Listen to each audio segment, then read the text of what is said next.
Vaddess, tell us a little bit more about the vessel of light.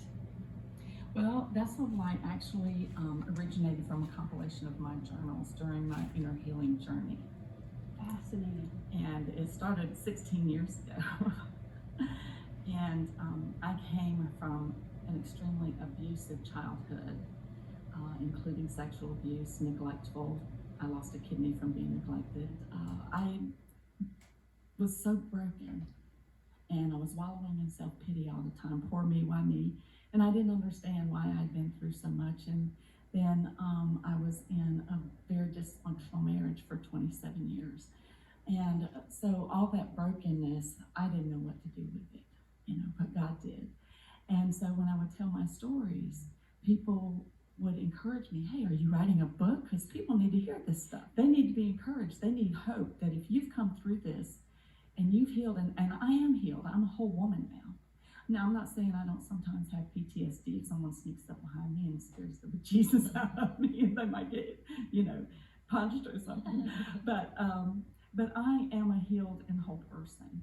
And so what I do in my book is I'm just very raw about things that I've been through, because I feel like that people need to connect with the genuineness of my story, and that if they can connect somehow with what I've come through, if they are broken, that they'll see the light that I have now shining through my stories, and that somehow it'll penetrate their woundedness and their darkness and help bring them into the light. My goal is to help people who are wounded, whether it be male, female, young, old, it doesn't matter. We all have a story, and I think that we should tell our stories because it does offer hope to people.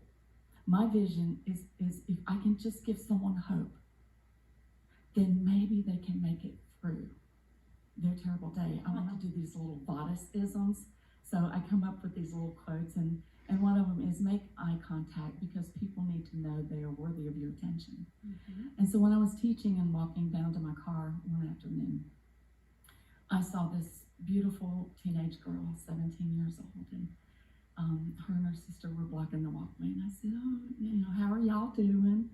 And they're like, fine. And I said, excuse me. And they parted and let me walk by. And I looked at just the one in the eyes when I spoke. And I said, well, thank you so much for letting me pass. I said, y'all have a blessed day. Well, the next day I was on lunchroom duty, and this same girl that I had made eye contact with, she's looking around, and I'm like, oh, she must be looking for one of her friends. And when she caught my eyes, she came straight to me. And I could tell she was troubled and needed to talk, but she wasn't able to talk about whatever was troubling her. And so I said, well, why don't you just write me a letter? And I said, so whatever's troubling you, when you write about it, it helps let the pain out. And then you don't even have to give it to me if you don't want to. Keep it and read it out loud, because saying it out loud also lets some of the pain out. But if you want to give it to me, I'll be happy to read it, and it'll be confidential. And so she's like, okay. I always left my windows cracked a little bit. And when I went to my car that evening, you know how the young people take a piece of paper and they fold it like a football? It was in my front seat. And when I opened it up, there were 3 pages, and they got cloudier and cloudier.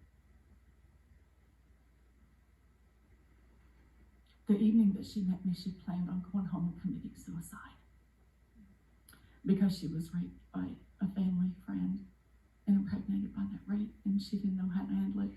She was estranged from her mother. She and her sister didn't get along. There was no father in the picture. And she said, but when I looked her in the eyes, that she no longer felt invisible. And she said, when I said, have a blessed day, she remembered when she used to go to church. And she said, it just gave me hope that maybe I can hold on one more day. And maybe I could see this teacher again tomorrow. And so the simplest little thing, just a smile, or wishing someone to have a blessed day, can change a life, can save a life, can save a soul. And see, that's what my book is all about, is to offer that kind of hope and bring that kind of light into someone else's life, because the things that I've gone through, it's never been about me or Vaddess. It's only been about how that I can take the things I've come through and shine that light into someone else's darkness and give them that little ray of hope that they need.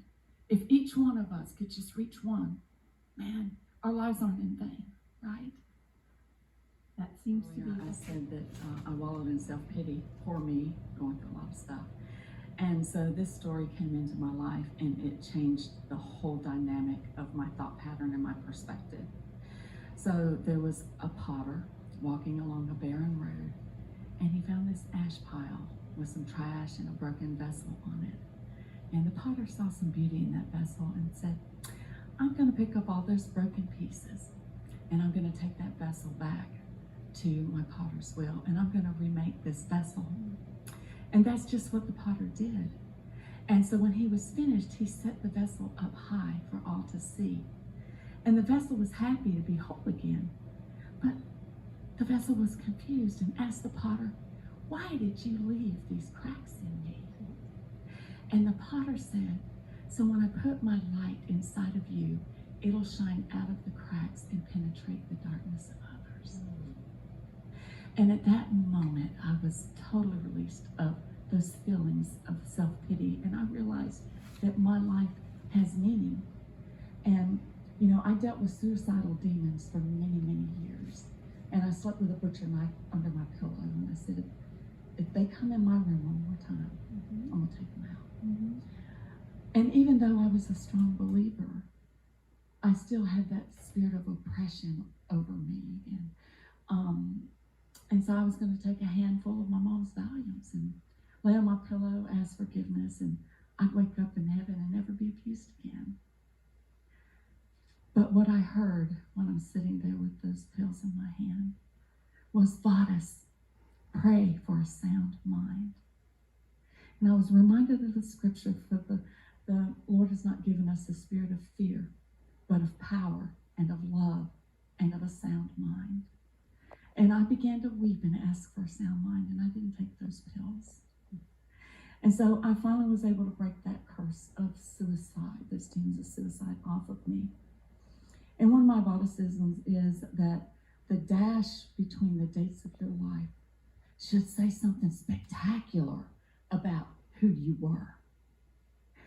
And I want my dash to say something wonderful about who I was. I need to leave a legacy of healing and love and hope, because I believe that's what my life is truly all about.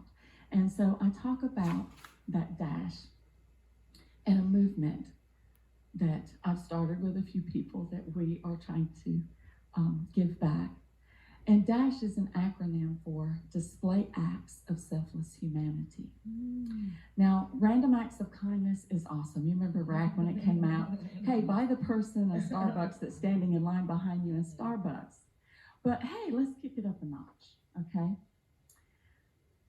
Let's think about that homeless person who's the homeless bell ringer, right, at Walmart or wherever. And they're living at the Salvation Army because that's where they have shelter, to have a warm bed and a hot meal. Well, why don't we buy that bell ringer, that homeless person, an expensive Starbucks coffee? Maybe they want one, right? Maybe they would enjoy that. So what I want to do is I want to implement that in everybody's lives, that thought, that change that perspective. Notice if somebody looks sad.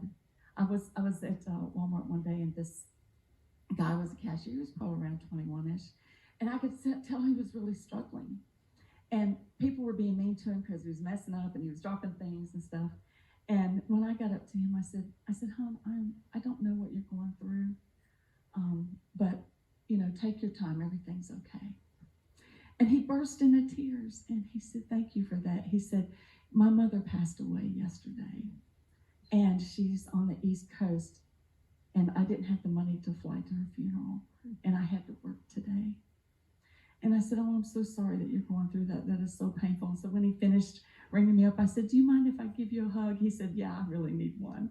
And so I gave him a hug. You know, just a hug can be healing. So if we can be aware of people. Life is about people, Mhm. right? It's about people and giving back.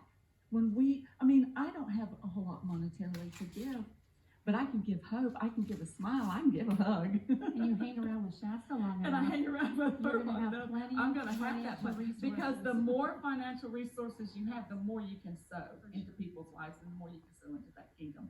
And so I want to teach people to be aware of your surroundings and be that ray of hope and that ray of light in someone's life. I can see now, that I've spent the hour with each of you, why these were the particular people. I'm sure you had a bunch of people to choose from, and I think it was perfect for today.